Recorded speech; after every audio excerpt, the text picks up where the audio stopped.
Mani Bella qui répond à Coach Blonde. Ok. Alors, il faut dire que c'est un gros clash entre Mani Bella et il faut dire aussi que Coach Blonde répond à tout. Bon, Il suffit qu'on on la cite sur un plat de héros, elle va écrire. Ok. Bon, il faut dire que là, quand même, Mani Bella n'a pas cité Coach Blonde. C'est Coach Blonde qui a provoqué Mani Bella. Parce qu'il croit qu'il y a quelqu'un qui a écrit quelque chose concernant les albinos à l'enfant. Et Mani Bella a dit que non, elle va donner, elle peut accoucher une albinos, mais une très belle albinos. Ouais, sans citer le nom de quelqu'un. Voilà, sauf que tout ça part du fait que Coach Blonde a provoqué Mani Bella. Ok. Et donc la personne est venue répondre en commentaire à Mani Bella du genre ton prochain enfant sera une albinos. Voilà. Okay. Alors c'est quoi le problème? Voici le premier post de Coach Blonde parce qu'il y en a plusieurs. Donc on va lire le premier et ensuite lire maintenant les posts de Mani Bella. Coach Blonde qui dit Palapala City, banal que les chansons de Mani Bella. Vous-même écoutez d'abord le titre d'un post. Palapala City, banal que les chansons de Mani Bella. Ça c'est de la provocation pure. Pure et simple. Oui. Alors que Mani Bella ne l'a pas provoqué. Ne l'a pas provoqué depuis qu'elle a fait son Palapala City. Elle n'a provoqué personne. Elle dit l'alcool au Cameroun est la chose la mieux partagée. Ils sont décidés à faire des Camerounais des ordures consanguines débauchées. Hein. Pourquoi tous ces artistes ouvrent des cocons de vice? Parce qu'un jour, quelqu'un a dit que les Camerounais buvaient l'équivalent de la Sanaga. Maintenant, chacun veut se faire de l'argent. Plutôt, il fallait corriger le poste de... Okay. Non, je dis on devrait corriger le poste de Coach Blonde. Okay, on parlait du Vouri. Ok. Même Prince Yango, qui vient des États-Unis, avec toutes les idées business qu'il y a là-bas, il vient aussi ouvrir un snack lugubre.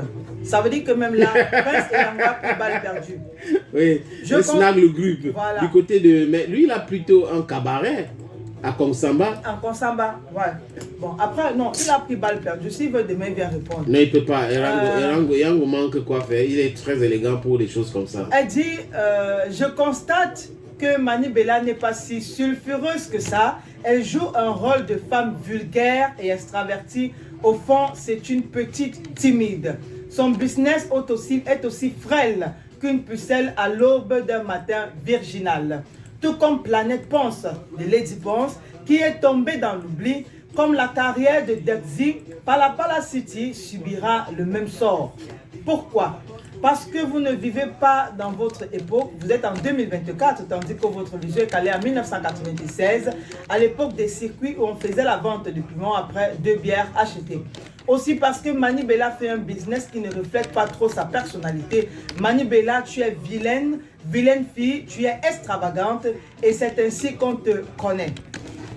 Aujourd'hui, pour faire du business, on crée des concepts, des trends qui seront postés sur les réseaux sociaux. Des endroits qui donnent envie d'y aller, des endroits instagrammables. Un peu de marketing et blondinet. Si Mani Bella était venu me voir, je lui aurais créé un concept différent qui a trait avec sa personnalité de chaudasse. Je ne sais pas si les gens comprennent bien les termes utilisés par Coach Blonde. Peut-être c'est codé. Voilà. Quand elle dit que qui a trait avec sa personnalité de chaudasse. On aurait fait une boulangerie qu'on appellerait pâtisserie by Mani Bella. Une pâtisserie pas comme les autres. Nous aurions vendu des gâteaux en forme de... Bon, je comprends ce qu'elle veut dire, oui. Et on aurait donné des noms bizarres aux pâtisseries. Bobitana pour la vanille, Dodu pour les hommes. Et là, ça ne devrait pas aussi être un non-sens total, une vulgarité. Point d'interrogation. Les prix varient selon la taille. Allez comprendre par rapport à la dernière chanson de Mani Bella. Dagobert. Voilà. Pour rendre plus drôle, tu insères des petites blagues dans le papier et tu les mets dans les gâteaux. Des blagues du genre, quand une go achète elle trouve un message du style « Ma soeur, ce n'est pas une vie chère. » Voilà, on va s'arrêter là parce qu'on ne va pas aller très loin. Ça, voilà. C'est le post c'est le post de Coach Blonde. Oui, on voit qu'elle est entrée dans une entreprise de dénigrement du business. Du business de Mani Bella et pas que de Lady Ponce et de Yango. Maintenant, la question que toi, tu les suis, je veux savoir, elle a quel business, elle a quelle entreprise, elle a quelle industrie? Bon, son business, c'est d'être allé au Canada. Et parler en mal de business des autres. Exact. Parce que les gens qui donnent des leçons à tout le monde alors qu'eux-mêmes, ils n'ont pas fini de construire leur propre vie, il faut faire très attention. Je parle des idées du business. Parce que si tu as une idée de business et que tu n'as pas pu construire ça et que tu es en train d'expliquer à quelqu'un qui est en train d'essayer de faire quelque chose, ça veut dire que il y a un problème avec toi. Oui, parce que le bavardage, c'est facile pour tout le monde. Donc tu ne connais réellement pas la... Oui, la critique est facile. Mais sur le terrain, c'est là où on attend tout le monde. Voilà, entre sur le terrain, Coach Blonde, pour faire quelque chose qu'on voit. Comment est-ce que ça va prospérer? Parce que rester derrière son petit écran ou son téléphone chaque jour en critiquant ce que les autres font, et alors qu'en même temps, toi, tu ne fais rien, je pense que c'est trop facile. Voilà. Et donc, je vais lire les posts de Manu Bella. Du moins, le premier post de Manu Bella, mais en sautant certains paragraphes, parce que là, c'est un peu fort. Le premier post, donc, la première fois qu'elle répond à Coach Blonde. Mangengero, ta pseudo-intelligence, c'est une insulte pour ceux qui ont réellement ce mérite comme moi. Sérieux. Tu es juste une inutilité pour toi-même et pour notre communauté. Je ne parle même pas de l'inutilité que tu es pour ta propre famille. Heureusement que ce sont des gens bien. C'est pourquoi ils ont été obligés, par crainte divine, de garder ta qualité là. Tu as découvert l'avion pour le Canada grâce à leur immigration de masse actuelle et en mettant en avant ta condition physique fragile il y a à peine 1 an. À ton vieil âge, un terrain, tu n'as jamais acheté un parpaing, tu ne connais pas le prix d'une entreprise, tu n'as pas même une simple petite boutique, un élevage ou un champ dans un village, jamais tu n'as fait. Même un homme n'arrive pas à t'assumer publiquement. Ceux qui viennent dans le noir, c'est pour la curiosité ngongorostique ou voler dash pour les pratiques. C'est toi qui ouvres toujours ta carie dentaire innée et mal soignée pour les business des autres. Bon, là c'est bon. Parce que là, la suite, c'est très violent. Manu Bella aussi a quand même essayé d'étaler son parcours, sa carrière musicale, afin que Coach Blonde peut-être prenne exemple sur elle avant de donner des conseils à ceux-là qui se lancent dans le business. Moi, je préfère quelqu'un comme Dangote qui va t'expliquer comment faire pour gagner les milliards. Que quelqu'un qui n'a même pas 10 000 dans ses poches et qui essaie de t'expliquer comment gagner les milliards. Là, c'est un problème. Maintenant, quelqu'un qui n'a jamais créé une entreprise ou s'essayer même dans ces secteurs-là, ou même dans l'entrepreneuriat, qui vient vous parler de l'entrepreneuriat, moi je pense que c'est du charlatanisme. Et dénigrer de façon systématique les business des uns et des autres, moi je trouve pitoyable. Et là encore, on peut donner son avis sans toutefois dénigrer. On peut suggérer les choses sans toutefois être vulgaire. Maintenant, je suis d'accord que l'alcool n'est pas quelque chose à conseiller, tu vois un peu, mais il faut regarder l'aspect de business de chaque personne, comprendre cette personne, comprendre l'environnement dans lequel cette personne vit, avant de venir débuter les choses. Et de façon systématique, Coach Blonde passe son temps à dénigrer.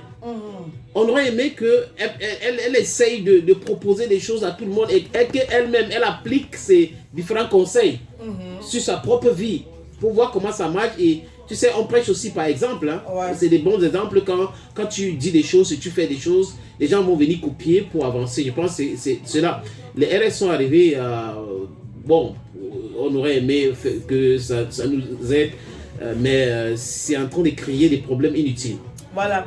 Et il faut dire que dès la sortie de Manu Bella, elle a été soutenue par beaucoup de stars. C'est-à-dire que vraiment, c'est comme si les gens attendaient que Manu Bella... Il y en a marre de Coach Blonde. Mimi qui a dit, je suis en train d'arriver à Yaoundé, je m'arrête d'abord là-bas. Copo, j'ai toujours dit aux gens que je ne suis pas né Malbouchard, que c'est seulement la marque de sœur Si que Dieu m'a donné qui m'a contaminé. Et qui est Manu Bella? Dépose alors ton clavier et fais-nous des TikTok. On rigole un peu comme d'hab. La joie est un trait de caractère majeur. Muriel Blanche qui dit, je veux un bon cocktail là-bas qui va bien remplir le lait du bébé. Tu sais pourquoi aussi? Non, parce qu'elle avait titillé Muriel Blanche que le cinéma paye. Que tu fais le cinéma, tu vas trouver un mari qui a l'argent.